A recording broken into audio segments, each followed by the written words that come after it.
이 틈 사이에 이제 균이라든가 음식물 찌꺼기라든가 이런 것들이 들어갈 수가 있거든요. 요 사이에다 넣고 진동을 주라고 말씀을 좀 드렸었거든요.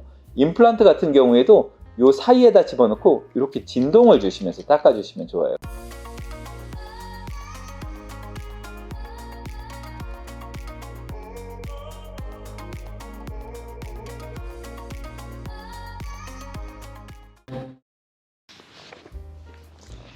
안녕하세요. 환자 중심의 진료 철학을 실천하는 강북예치과병원의 이상수입니다. 오늘은 임플란트의 재수술에 대한 부분을 한번 말씀을 좀 드리려고 그래요. 요즘 임플란트들 많이들 하시잖아요. 사실 임플란트라는 게 비용도 적은 비용이 아니고 또 수술에 대한 부담이라든가 이런 것들이 있기 때문에 이제 성공적으로 잘 마무리하고 또 임플란트 하신 뒤에 오랫동안 잘 쓸 수 있는 방법이 어떤 방법이 있을지 그 부분을 한번 말씀을 좀 드리려고 그럽니다. 우선 임플란트 실패에 가장 먼저 발생하는 거는 이제 수술했을 때 실패가 발생하는 게 가장 좀 속상한 일이겠죠. 사실 임플란트 수술을 했을 때 요즘은 성공률이나 이런 것들이 굉장히 좋아졌기 때문에 웬만하면은 임플란트가 그렇게 큰 무리 없이 다들 잘 하실 수가 있으세요. 이제 그 중에 임플란트가 좀 잘 안 되는 경우들이 있는데 가장 많은 경우는 골 유착이 안 됐을 때가 있습니다. 여러분들 그 인터넷 같은 데 임플란트 찾아보면 나사 모양으로 되어 있잖아요. 그래서 대부분 이게 이렇게 나사처럼 돌려박아서 신받는구나 이 생각들 하고 오시는 경우들이 굉장히 많은데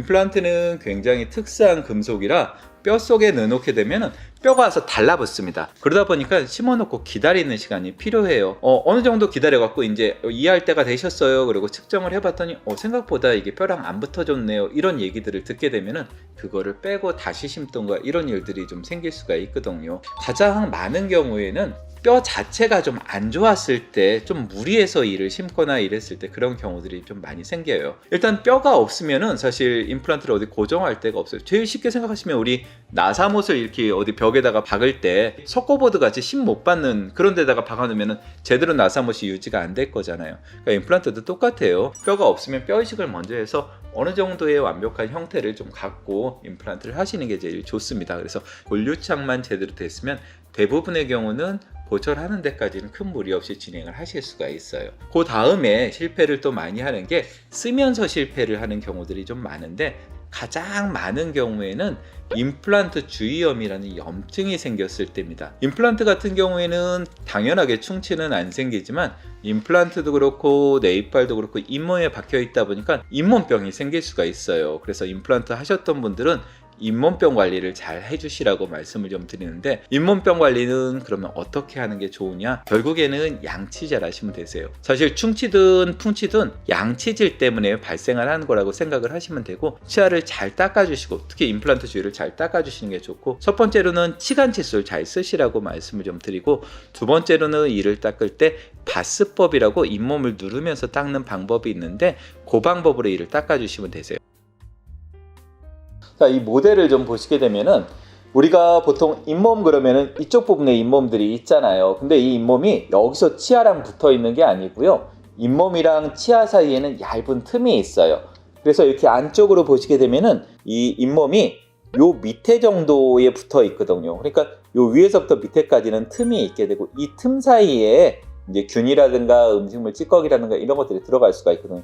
근데 임플란트는 뼈에 붙어 있기 때문에 훨씬 더 깊습니다. 여기가 바스법이라는 게 어떤 거냐면 칫솔을 요 사이에다 넣고 진동을 주라고 말씀을 좀 드렸었거든요.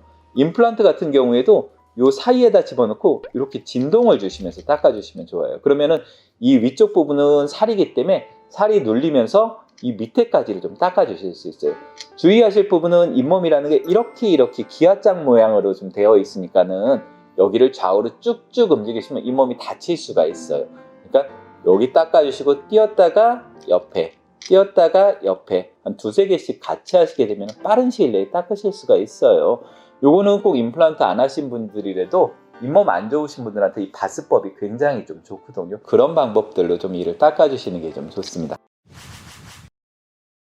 자, 그래서 임플란트 주위염 양치하는 방법을 말씀드렸고 또 그렇게 양치를 바스법으로 잘 닦으셔도 임플란트와 이 사이 부분은 닦으실 수가 없잖아요. 거기는 치간 칫솔을 꼭 써주시는 게 좋아요. 사실 임플란트 같은 경우에는 가장 큰 단점이 음식물이 좀 잘 낀다는 단점이 있어요. 내 이빨들은 다 고정된 게 아니고요. 약간씩 움직여요. 굉장히 미세한 틈들로 움직이게 되는데 임플란트는 뼈에 직접 박혀 있으니까 안 움직이거든요. 뭔가 씹을 때 내 이빨은 조금씩 움직이는데 얘는 그대로 있으면 여기가 벌어지거든요. 이를 잘못 만들어서 음식물 끼는 게 아니고요. 자연치와 임플란트 사이에는 음식물이 낄 수밖에는 없어요. 대신 낀 거 잘 빼내시면 큰 문제는 안 되거든요. 자, 또 하나 임플란트 하시면서 또 문제가 되는 게 나사 파절이나 나사 풀림 현상이 있어요. 그게 뭐냐면은 임플란트가 이 뿌리 부분 쪽이랑 이 위에 부분은 나사로 고정이 되어 있거든요. 그러다 보니까 이 씹는 힘을 견디지 못해서 이 밑에 나사가 부러지는 경우가 발생을 할 수가 있어요. 이 박혀 있는 것들을